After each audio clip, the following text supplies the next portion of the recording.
I want to introduce our next speaker. It's Mike McCann from ecoATM. This is a partnership that we've had for a long time. We're very grateful for this partnership. If you're not familiar with it, you're about to be. You'll see the value of this platform and why you should be exploiting the ecoATM aspect of the LeadsOnline platform. So without further ado, Mike, come on up. Thank you.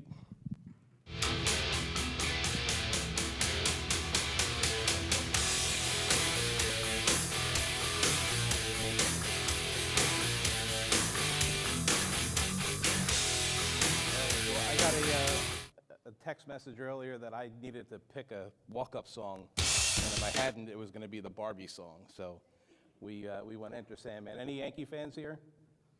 I'm in Texas, probably not, but that was Mariano Rivera's walk-up song when he came out of the bullpen. So ecoATM, I've been here going on 12 years. Did a career in law enforcement in New Jersey.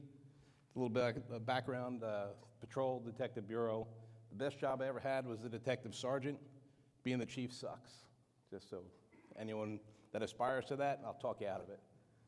Went to the FBI National Academy back in 2010, retired in 2014, and I've been here ever since. So a little bit about ecoATM.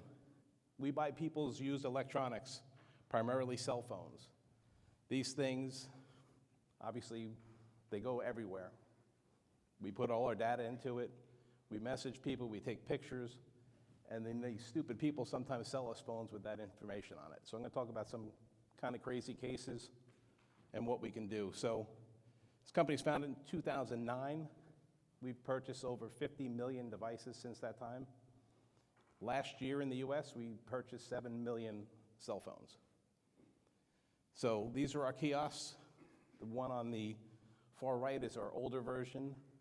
The one on the left is a newer version. It's the same technology, basically, it's just packaged differently. They both do the same thing. So how do you use us in an investigation? If you guys have a person that sells us a phone and you want, maybe it's connected to a crime, maybe that person is a suspect in an investigation, utilize us. We don't need a search warrant. We don't need a subpoena. When that person sells us that cell phone, it is ours. They have to present a government-issued identification card. We take photographs of them. On our kiosks, there will be cameras on the top. Takes an image of people that are standing around them, because people don't seem to like to show up by themselves. They bring their ass buddy with them and sell us a phone. They take a facial picture, and then we also have another camera. A lot of states don't allow it, but we have the ability to take a fingerprint. So there's a camera right where that fingerprint reader is, and they can place their fingerprint on it. We're going to capture them providing that arm and not somebody around the kiosk doing that. Like I said, a lot of states, they don't let us over-collect biometric data. NYPD at one point asked us to turn it on. It wasn't something that they were permitted to do. We did it for about a year until someone from like the ACLU got involved, and that got turned off. Right now, we have about 6,500 kiosks in the United States. Again, over 50 million devices since '09, and last year alone, 7 million devices. That map, obviously, we have a huge presence east of the Mississippi, the middle of the country. Not a lot of places, but we're growing. They plan to be at about 10,000 machines in the next 2 years. We'll see if that happens. These are the places that we deploy our kiosks. Our biggest partner at the top there is Walmart. We have about 4,000 Walmarts in the US that we're in. Dollar General is another big partner of ours. What we're finding actually in this Houston, Dallas area, we're having people breaking into the Dollar Generals after hours, breaking into the store to get to our kiosk. And they're finding a vulnerability, they're popping the kiosk, they're getting into our safe, and they're taking cash. We've had 12, I think in the last month in this region. About 2 years ago, we had the crew, probably the same people. They did the same thing. They were stealing, they were getting in, taking cash, taking the phones. 17 got arrested, and obviously we're anticipating that as they get out, they're gonna come right back. So we're trying to harden our target, put some plates in to make it harder, but eventually I think it's gonna, in Texas at least, we're gonna take cash out. So we can pay people through Venmo or PayPal.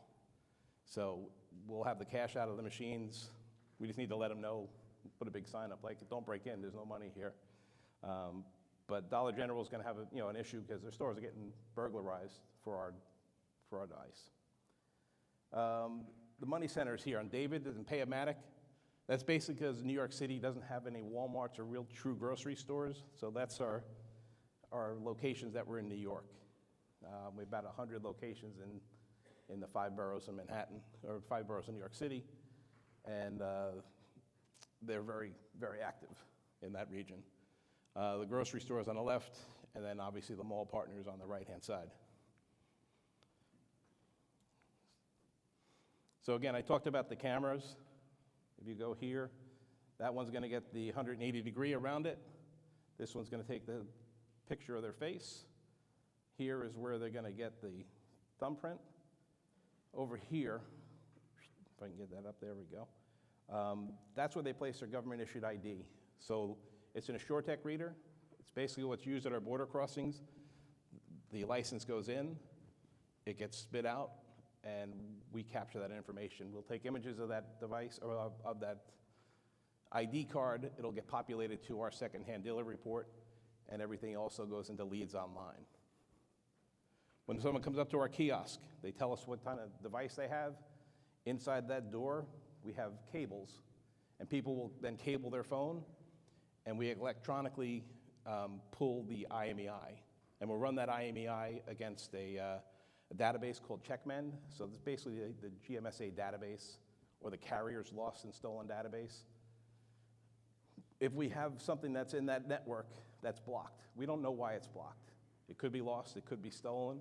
It also could be like they're in a contract agreement paying off their phone over time, and some of the carriers are blocking that device, so they can't sell it until it's paid off. So there's a number of reasons why we get a blocked device. We won't do business with that person. We obviously block that transaction. We also buy people's phones that are broken. So someone comes to our kiosk, no power, they plug it in, we're not getting any information. They're gonna get significantly less money. It's gonna come to our Louisville facility. We're gonna force some power into it, take the phone apart, if it's sometimes on the SIM tray, and then we'll repopulate the LeadsOnline report with an IMEI at a later point.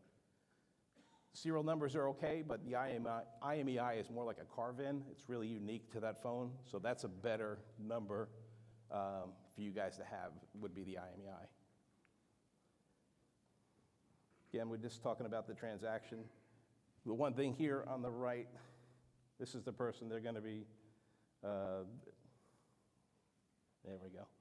They're gonna be acknowledging that they are the lawful owner. There's like a 37-page document on there that they don't read, and it's basically a search warrant. They consent to that device being ours. They tell us they're the lawful owner, they have the right to sell it, and we can do whatever we want with it. And that's why I'm here, because we do whatever we want with it. If law enforcement wants that phone, maybe a targeted investigation, maybe just a hunch, something, we don't care. You don't need to tell us why you want it. It's yours. This is our internal report, our secondhand dealer report.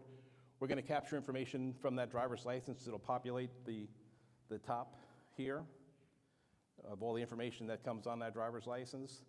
And then we're gonna have the information about the sale, what we paid for it, where we bought it. We're gonna have images of the phone.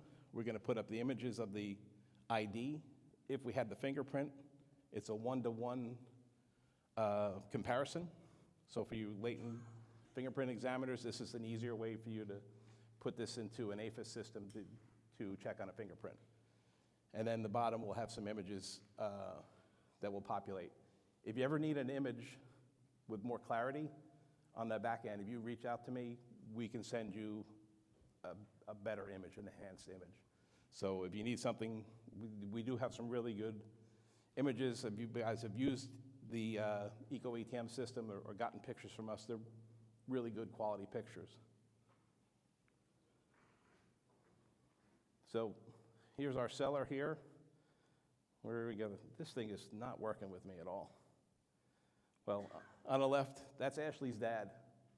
We bought a phone from him, I don't know, a couple of years ago. He actually had a sign up. He said, "Hi, Dave." Dave was from LeadsOnline. So, and now he's obviously a good guy. The guy in the middle is not a good guy. He was arrested in Wisconsin for a homicide. And then obviously the pictures of the device. So Loomis is the company that will pick up the cell phones, and they will ship them to us via FedEx. They're also the ones that replace the cash into the kiosk. So Loomis may come one or two every 2 weeks.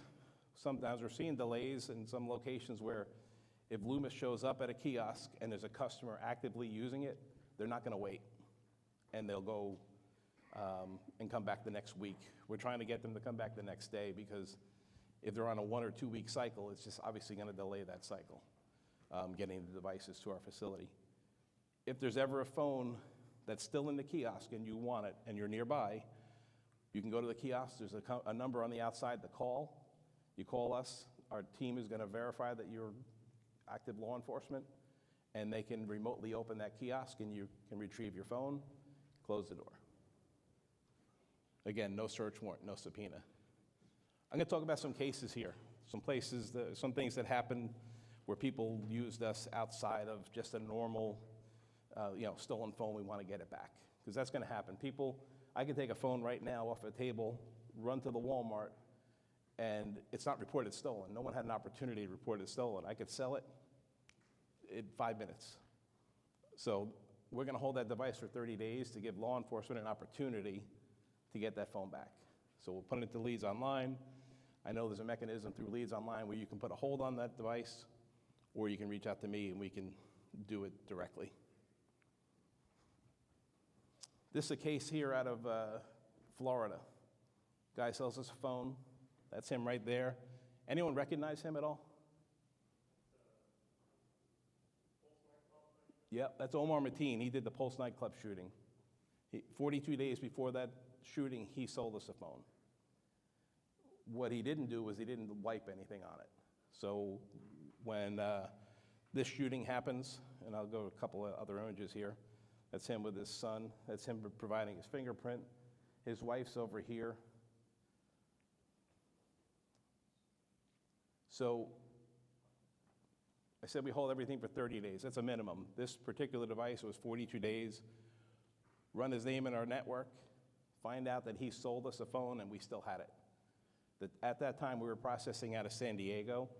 We let the Orlando FBI office know that we have this phone, might be worthwhile. They had someone from the San Diego division to retrieve it. It went to Quantico, did a forensic on it.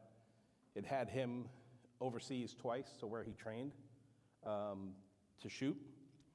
It had communication between him and his wife that resulted in her eventually being charged and prosecuted. So you never know what you have. Any case, any high-profile case, I'm running names. I just do it for giggles.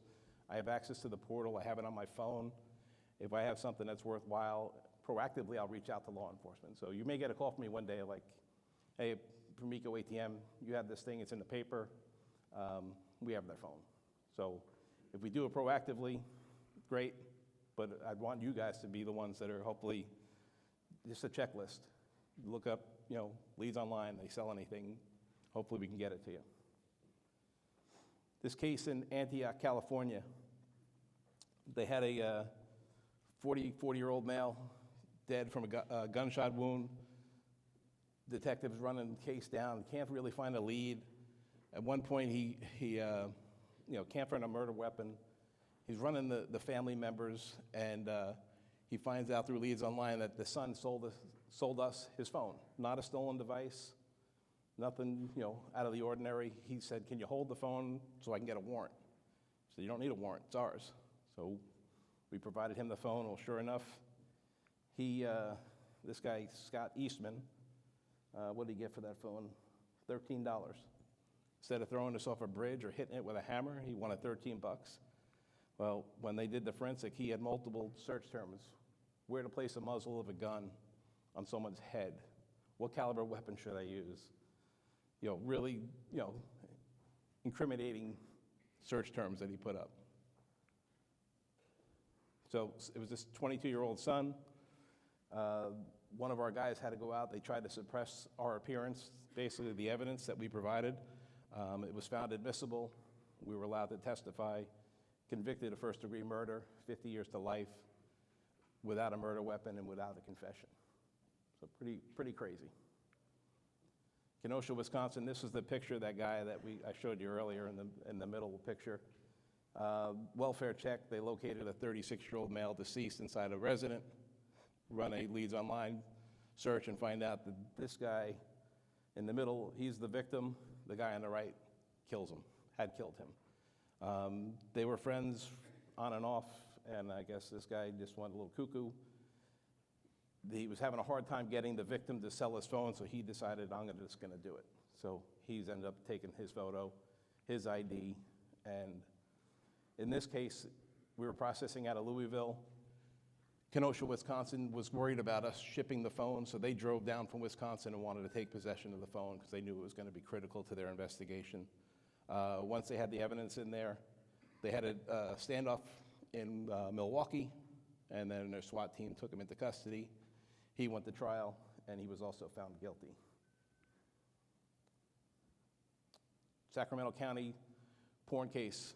They had a guy that was clearly identified as a target in an ICAC investigation, and they did a search warrant on his house, couldn't find anything.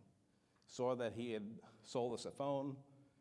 We got them the phone. They do a forensic on it, find a ton of intel that leads them to prosecuting him for some horrific crimes against children. He was sentenced to 8 years in state prison. This one is kind of, the governor's kid gets robbed in Omaha, Nebraska at gunpoint. And obviously when the kids get robbed, the state police get a lot of attention. And so they were in panic mode. They reached out, hey, can you guys, have you ever come across this phone? So we had someone try to sell it. Then we had someone actually successfully sell it. So they brought this guy in. He was not the one that did the robbery, but he was able to identify the people that did. And sure enough, we were able to resolve that case. When we have unsuccessful transactions, we can only keep that data for 7 days. So if you have a case where someone didn't successfully sell a phone, reach out to us really quick, because we have the intel, but after 7 days, if we didn't have a completed transaction, that information is going to get merged. So this was the friend of the guy that robbed the governor's kid. Broken Arrow, Oklahoma. During COVID, we weren't traveling. Nobody was traveling for work. That's what we do. Our team goes out and basically deals with law enforcement around the country. We were looking at our network. We were finding a bunch of iPads coming out of this area, and on the back of the iPad it said KinderCare.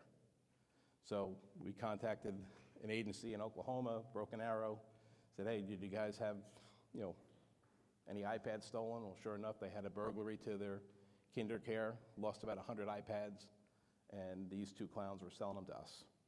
So proactively, we reached out, let them know we have them, here are your guys, and we were involved in this one. Fugitives. Use LeadsOnline to look for your fugitives, obviously.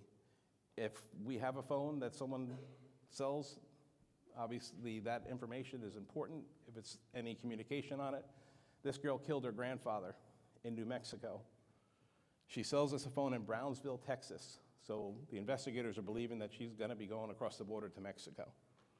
A couple days later, we run her again, and sure enough, we find that she did another sale in Jacksonville, Florida.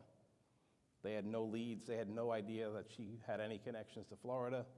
Once they had that information, they started to develop a possible acquaintance there, and sure enough, the U.S. Marshals located her and took her into custody. So this is a letter from the U.S. Marshal, Bill Berger, Central Florida. Basically, they were at a dead end. They had no idea where to go, and it was obviously a cell phone that burned them. This guy Greencastle, Indiana. He is a suspect in shooting and killing his girlfriend. So they run him in LeadsOnline, and sure enough, he had sold his own phone in Terre Haute, Indiana.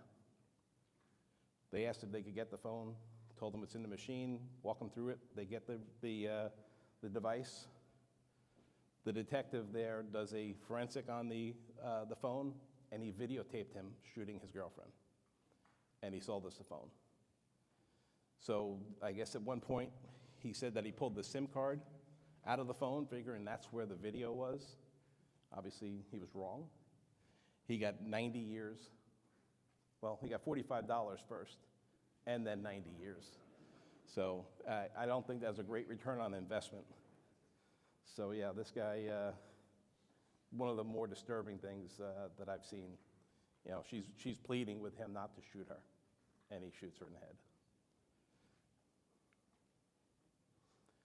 This is something we stumbled upon, loan devices for forensic examination. If you have a phone in your evidence room and it's broken, but you believe it doesn't have to have it, but it may have forensic value, may have data on it that you want, we will match you up with the exact replica, even down to the carrier if possible. So like I said, 7 million phones, it's a massive inventory. We may have some really oddball devices. So if you have a broken phone and you have a good forensic guy or girl, they can take that data from the broken device and put it onto a working device and extract it. We've had phones that they've told us that had bullet holes in it, and they were able, as long as that motherboard's still intact, they're able to, you know, the forensic people can do some crazy stuff. So this is something on the table, a couple tables, I have brochures, my contact information. One of the slides coming up, my contact information is going to be on there. Just reach out to me. It's a shot, but if we can get you a phone at no charge, hopefully your forensic people can get something out of your evidence. NYPD, about a month ago, took 14 devices from us that they needed to match up, and we're waiting to hear on the results on that. So take a picture of this. That's my email. That is my personal cell phone. Again, it's no search warrant, no subpoena. Reach out to me. I'm likely going to pass you off to somebody that's more capable and qualified to help you, but at least you got someone to start with. This is my team. Doug Muldoon in the middle is out of the state of Florida. He covers like the southeast. Jim Smith's retired chief out of Monterey Park, California. He covers our west coast, and then I obviously have the northeast. But we're interchangeable. If you need any of us for anything, this is another one. This, if you want to take a picture of that, that le.team email will go to all three of us simultaneously. Our regulatory affairs team are the people that are honestly the brains behind our operation. They're the ones that they deal with law enforcement the most on a daily basis, and that's the phone number to that team. How about questions for me?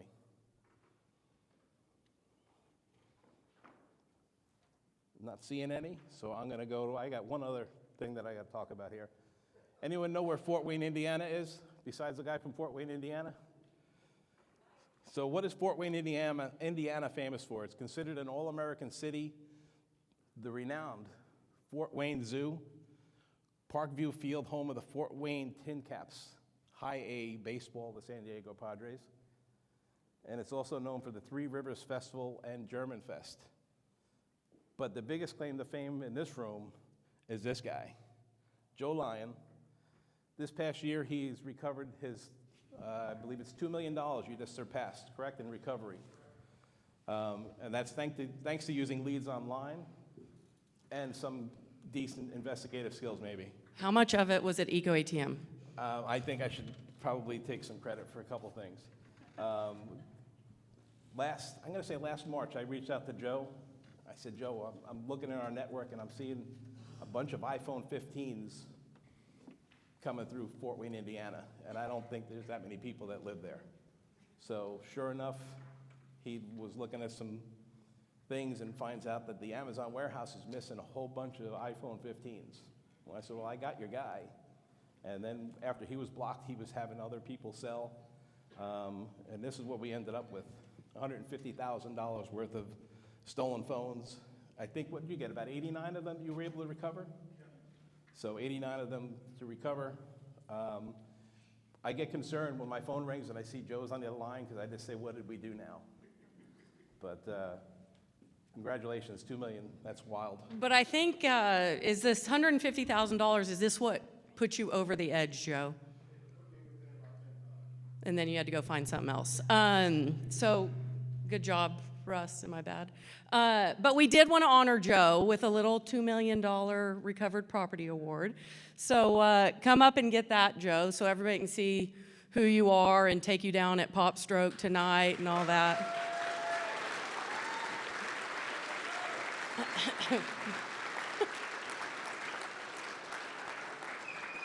His wife's here, your biggest fan. So a couple of stats I looked at before coming up here. So he registered for his account November 14th, 2008. Here's your award. Thank you. You're amazing. So how many logins do you guys think he's had in 17 years? More than three. More than three. 3 a day, maybe. But it's like you feel like you're on The Price is Right and you don't want to go over. 12,374 logins. So that's more than, it's like 2 a day. And you didn't take any days off. So good job. A lot of this has to do with, if you talk to Joe and spend some time with him, you'll know he has invested a ton of time building relationships with the business owners in his community. If I'm not speaking out of turn, I think sometimes they pick up the phone and call him and say, hey, this doesn't seem right. And so that is just due to all the amazing work he has done over the time. So we really appreciate it. And here's to 2 million more. Thank you.